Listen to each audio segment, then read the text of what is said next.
Hey, what's up, DIYers? Mike Boards with the Mike Boards channel. Thank you for watching. We're talking boats today, outboard specifically. In today's video, we are going to remove the propeller. Now, first glance, you will notice that the propeller isn't in really good condition or decent condition for being on there for several years. However, scrolling above right now, as well as down below in the comments and description, video link number 1 will explain exactly why we are removing our propeller and installing a brand new one at a later date. Let's get started. DIYers, we've made our way to the lake, and the cowl is missing right now. Down below in the comments and description, it will show us removing all of the old 26-year-old decals, and we are getting the cowl repainted, and we are going to reapply or reinstall brand new decals.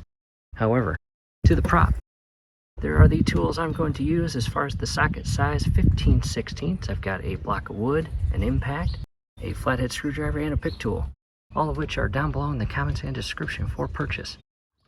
In the water now, we have a 3-bladed propeller, and as you can see, it is secured and locked in place with a lock nut, which is 15/16 size, and behind that is a lock plate. Overall condition of the propeller, not bad, as you can see.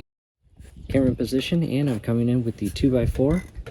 And very important, DIYers, do not damage your anode. That is extremely important and valuable to the overall life, corrosion-wise, or lack of corrosion-wise, hopefully, of your outboard. I'm going to position the block, and that's going to alleviate the propeller from spinning as I loosen up this lock nut. I will hold it in place and grab the impact gun, again 15/16 size, and loosen and remove that lock nut. There we go, that is loose. Do your best not to drop anything. And as you can see with the nut, there is some Loctite in there. You can see with the red. And we will apply new Loctite after cleaning up the nut and removing all of the old Loctite. Set that aside. You got your little lock plate. Pull that up and off.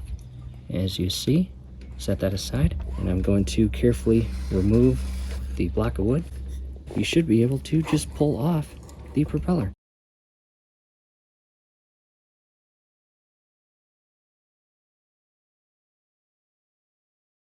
From here, checking the overall condition of the splines on the propeller shaft, the bearing carrier inside, making sure everything looks a-okay there. It doesn't look bad, which is nice. The overall conditions of the splines on the propeller shaft are in great condition, and that is what we were hoping. And coming in here, not bad at all. That is secured. Coming down, taking a closer view of the lower unit and bearing carrier and propeller shaft with the splines, as you see. And again, overall condition of the propeller shaft splines are great. And that is what we were hoping. Coming up to the inner spline and bushing.